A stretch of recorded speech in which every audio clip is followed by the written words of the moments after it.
കേരളവാണിയുടെ career guidance പ്രോഗ്രാമിലേക്ക് എല്ലാവർക്കും സ്വാഗതം. അപ്പോൾ ഇതാണ് പൊതുവേ സ്ട്രക്ചർ, ഷിപ്പിലെ സ്ട്രക്ചർ. ഇനി പറയാനുള്ളതൊരു കാര്യം, ഇപ്പം ഞാൻ വർക്ക് ചെയ്യുന്നത്, ഞാൻ ആദ്യമേ പറഞ്ഞു, ഞാൻ വർക്ക് ചെയ്യുന്നത് ആൽബർട്ട്സ് മെരിടൈം ഇൻസ്റ്റിറ്റ്യൂട്ടിലാണ്. അവിടെയും കോഴ്സുകൾ നടക്കുന്നുണ്ട്. അവിടെ ഷോർട്ട് ടേം കോഴ്സുകൾ മാത്രമേ നടക്കുന്നുള്ളൂ. അതായത് fire fighting, short term fire fighting course, അതുപോലെ തന്നെ ഇപ്പോൾ അടുത്തതായിട്ട് അഡ്വാൻസ് കോഴ്സ് സ്റ്റാർട്ട് ചെയ്യും താമസമില്ലാതെ.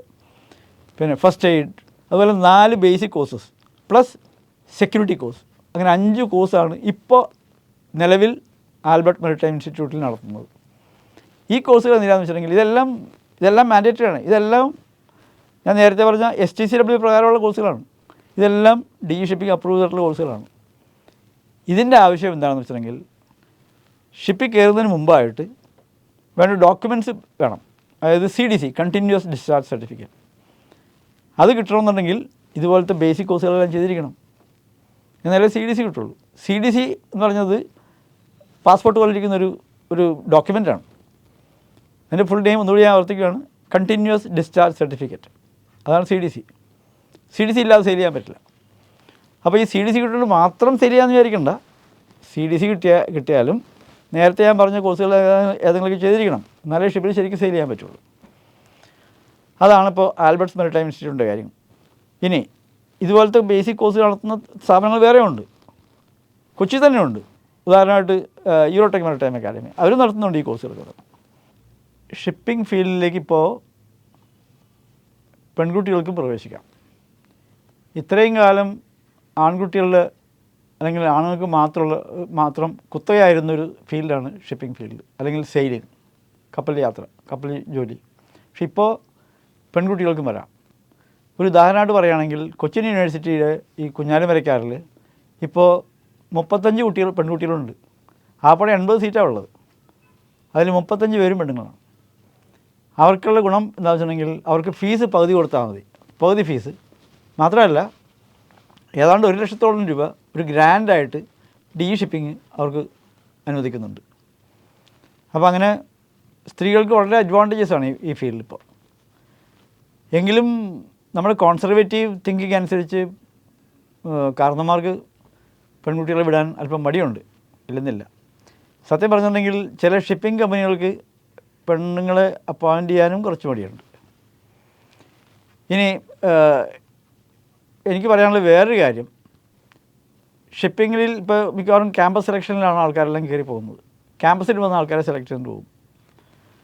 പക്ഷേ ക്യാമ്പസിൽ സെലക്ഷൻ കിട്ടിയില്ലെങ്കിൽ പോലും കോഴ്സ് കഴിഞ്ഞതിന് ശേഷം ഏതെങ്കിലും ഷിപ്പിംഗ് കമ്പനികളിൽ, അതും ഇൻ്റർനാഷണൽ ഷിപ്പിംഗ് കമ്പനികൾക്കൊക്കെ ആപ്ലിക്കേഷൻ കൊടുക്കാം.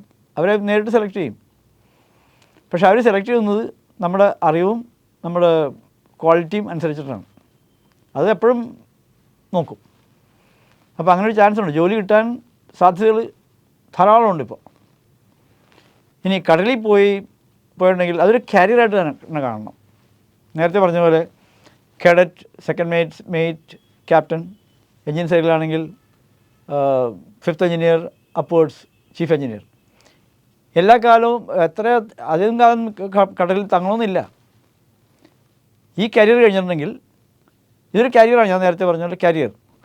ചീഫ് എഞ്ചിനീയറായിട്ട് 2 വർഷത്തെ എക്സ്പീരിയൻസ്, അല്ലെങ്കിൽ മാസ്റ്റർ അല്ലെങ്കിൽ ക്യാപ്റ്റനായിട്ട് 2 വർഷത്തെ എക്സ്പീരിയൻസ് ഉണ്ടെങ്കിൽ പിന്നെ കരയിൽ വരാം, കരയിൽ ജോലി എടുക്കാം. ഷിപ്പിംഗ് കമ്പനികളുടെ സൂപ്പർഡൻസായിട്ട് വർക്ക് ചെയ്യാം. ധാരാളം ചാൻസുണ്ട്. കരയിൽ വന്നിട്ടുണ്ടെങ്കിൽ പോർട്ട് ട്രസ്റ്റിൽ വേണമെങ്കിൽ വർക്ക് ചെയ്യാം. അതല്ലെങ്കിൽ സർവേയറായിട്ട് വർക്ക് ചെയ്യാം. ഗവൺമെൻറ് ഓഫ് ഇന്ത്യയുടെ സർവേയർ, ക്ലാസിഫിക്കേഷൻ സൊസൈറ്റിയുടെ സർവേയേഴ്സ്, ഒരുപാട് ചാൻസുണ്ട്. അങ്ങേയറ്റം വലിയ സ്റ്റാർ ഹോട്ടലിൻ്റെ മെയിൻ്റനൻസ് എഞ്ചിനീയറായിട്ടൊക്കെ നല്ല ഡിമാൻഡാണ് ഇവർക്ക്. കാരണം ഒരു ഷിപ്പിൽ എഞ്ചിനീയറായിട്ട് വർക്ക് ചെയ്യുമ്പോൾ അയാൾ ചെയ്യുന്നത് വെറും കപ്പൽ ഓടിക്കൽ മാത്രമല്ല, ഇലക്ട്രിക്കൽ വർക്ക് ചെയ്യുന്നുണ്ട്, മെക്കാനിക്കൽ വർക്ക് ചെയ്യുന്നുണ്ട്, റെഫ്രിജറേഷൻ വർക്ക് ചെയ്യുന്നുണ്ട്, ഇലക്ട്രോണിക് വർക്ക് ചെയ്യും, എല്ലാ തരം പണിയും ചെയ്യുന്നുണ്ട് അവിടെ. പ്ലംബിംഗ് വർക്ക് എല്ലാം ചെയ്യും. എല്ലാ പണിയും ചെയ്ത അനുഭവപരിചയം ഉള്ള ആൾക്കാരാണ്. അപ്പോൾ അവർക്ക് ജോലി കിട്ടുക എന്നുള്ള അത്ര ബുദ്ധിമുട്ടുള്ള കാര്യമല്ല. അപ്പോൾ അതുകൊണ്ട് എന്നും കടലിൽ കിടക്കണമെന്നില്ല. സീനിയർ ഓഫീസേഴ്സിന് വേണമെങ്കിൽ സെയിൽ ചെയ്യുമ്പോൾ, അതായത് ക്യാപ്റ്റൻ, ചീഫ് എഞ്ചിനീയർ, അവർക്കൊക്കെ, അല്ലെങ്കിൽ സെക്കൻഡ് ഓഫീസർ മേറ്റ്, ഇവർക്ക് വേണമെങ്കിൽ ഭാര്യമാരെ കപ്പലിൽ കൊണ്ടുപോകാം. അതുകൊണ്ട് എൻ്റെ ഭാര്യ കുറേ കാലം എൻ്റെ കൂടെ സെയിൽ ചെയ്തു. അത് സീനിയർ ഓഫീസേഴ്സിന് അത് സാധിക്കും. അപ്പോൾ അത് കഴിഞ്ഞാൽ പോലും സ്ഥിരമായിട്ട് നമ്മുടെ ഫാമിലി ഉണ്ടാകാൻ സാധ്യത കുറവാണ്. കാരണം കുട്ടികളാവും, കുട്ടികൾ സ്കൂളിൽ പഠിപ്പിക്കണം, പല പ്രാരാബ്ധങ്ങളൊക്കെ വരും. അപ്പോൾ അതുകൊണ്ട് ഷിപ്പിലെ ജോലി ഞാൻ ഈ മുമ്പ് പറഞ്ഞ പോലെ നല്ല എക്സ്പീരിയൻസ് ആയിക്കഴിഞ്ഞാൽ കരയിലേക്ക് വരാനുള്ള സാധ്യതകളുണ്ട്. ഇലക്ട്രിക്കൽ ഓഫീസറുടെ കാര്യം ഞാൻ സൂചിപ്പിക്കുകയുണ്ടായി ഇടയ്ക്ക്. ഇലക്ട്രിക്കൽ ഓഫീസർ ആയിട്ട് പോകുന്നതിന് ക്വാളിഫിക്കേഷൻ ഞാൻ പറഞ്ഞു, ബിടെക് ഇലക്ട്രിക്കൽ എഞ്ചിനീയറിംഗ് മതി. പക്ഷേ അവർക്കൊരു ദോഷം ഉണ്ടാവും.